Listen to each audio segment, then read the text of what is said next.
வணக்கம். அனைத்திந்திய அண்ணா திராவிட முன்னேற்ற கழகத்தின் நிர்வாகிகள் அதிர்ச்சி அடைந்துள்ளனர். எடப்பாடியின் மீது இருந்த கோபமும் அதிகமாகி கொண்டிருக்கிறது. அதிமுகவின் தொண்டர்களாக இருந்தீங்கன்னா ஒரே ஒரு லைக் மற்றும் சப்ஸ்கிரைப் பண்ணிருங்க.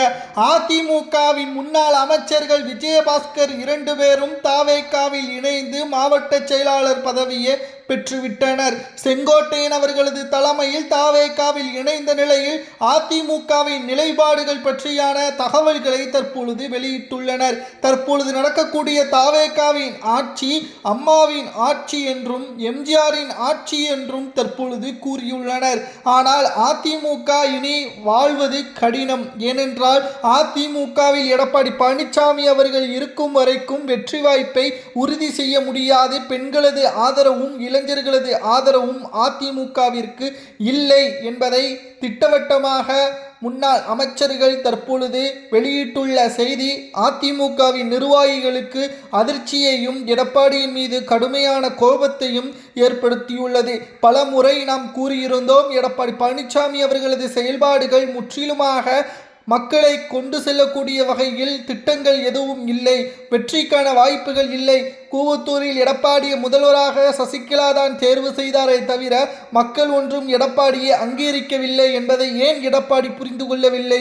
அதிமுக தோல்விற்கு பிறகு தனி பெரும்பான்மை இல்லாத அதிமுகவை தாவேகாவுடன் கூட்டணி வைத்து அமைச்சர்களாகவும் துணை முதல்வராகவும் பெற்றிருந்தாலே மிகப்பெரிய அளவிலான மாற்றம் தமிழக அரசியலில் வந்திருக்கும். அதே சமயம் அதிமுகவின் நிர்வாகிகளும் தாவேகாவின் பக்கம் சென்றிருக்க மாட்டார்கள்.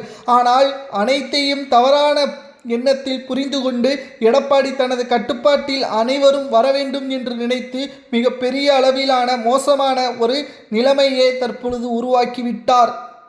நடைபெறக்கூடிய 7 சட்டமன்ற இடைத்தேர்தலிலும் அதிமுக மிகப்பெரிய அளவிலான தோல்வியை மட்டும்தான் பெறும் என்ற தகவலும் தற்பொழுது கிடைக்கப்பெற்றுள்ளது.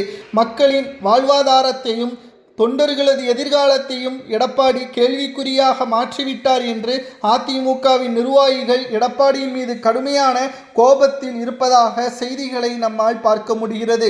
2026 சட்டசபை தேர்தல் அரசியல் களத்தில் ஒரு திருப்புமுனையான தேர்தல். இதில் எடப்பாடியின் பேச்சை கேட்டு நிர்வாகிகளும் முன்னாள் அமைச்சர்களும் ஓபிஎஸ்ஐயும் வைத்திலிங்கையும் கட்சியை விட்டு நீக்கினார்கள். இந்த தேர்தலில் ஆட்சியை நாம் தான் கைப்பற்றப் போகிறோம் என்பதையும் நினைத்தார்கள்.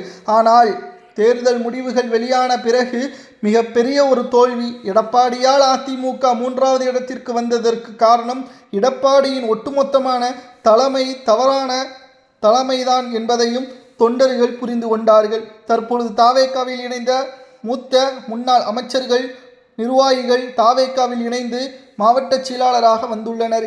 இதனால் எடப்பாடியின் மீது அதிமுகவின் நிர்வாகிகள் கோபமடைவது சரிய தவறு என்பதை கமெண்டில் கூறுங்கள்.